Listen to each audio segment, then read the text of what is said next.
Morning mga papis. 2, 4, 5, 6. Nandun yung mama nila. Ayan.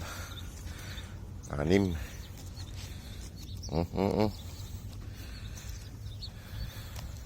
Ayusin ko lang yung pagkain. Ayan mga boss, dito na nakabili ng kwan, yung lutong kanin. Kasi hindi ako nakapagluto kahapon. Tinapay muna binigay ko sa kanila. Bumili rin ako ng tubig. Wala tayong mabiling kanin. Maaga pa. Ito. Busog pa naman tong mga to kasi dumididi sila sa umaga. Hindi sila kumakain sa umaga ng kanin. Ayan, tinapay sila. Gusto nila yung tinapay. Inikot ko na rito, wala akong mabiling kanin. Mga linuluto pa yung kanin nila. Ayan sila. Ganyan sila sa umaga. Mga inaantok. Ayan sila. Si Mama Dug nandun. Inubos naman nila yung pagkain kagabi. Ayan, mga tulog pa sila. Wala pa silang gana makipaglaro, mga boss. Ayan. Ayan, marami silang tubig dito. Gagawan ko sila mamayang hapon ng kwan dito. Yung tulog, yung kanila, yung ano man tawag doon, yung paliguan nila. Bibili ako mamaya ng planggana. Ayan. Kainin nyo yung tinapay ha. Kasi wala tayong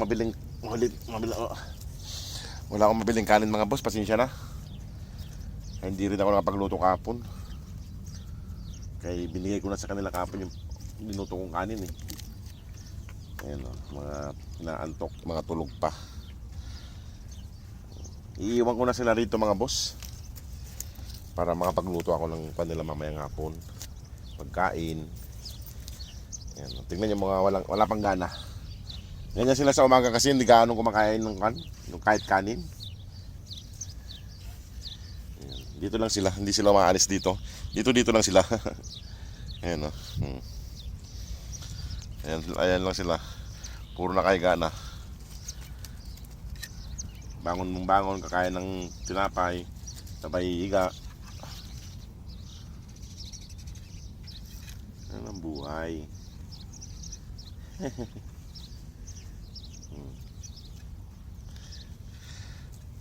Ayan mga boss. Nakalimutan ko yung gatas. Bibili sana akong gatas nila eh. Nakalimutan ko. Kasi nagdala ako ng tubig oh. Ayun oh, bumili ako ng tubig. Nawala sa isip ko yung gatas. Kanina ko pa iniisip sa factory yun eh. Nakalimutan ko naman nung nandun na ako sa grocery. Kinakain naman nila yung tinapay. Kaso mga inaantok pa sila. Mga tulog. Siguro mga naglalaro sa gabi. Ayan, o sige mga boss, at ako'y magpapaalam na rin. O sige mga boss, maraming salamat. God bless po.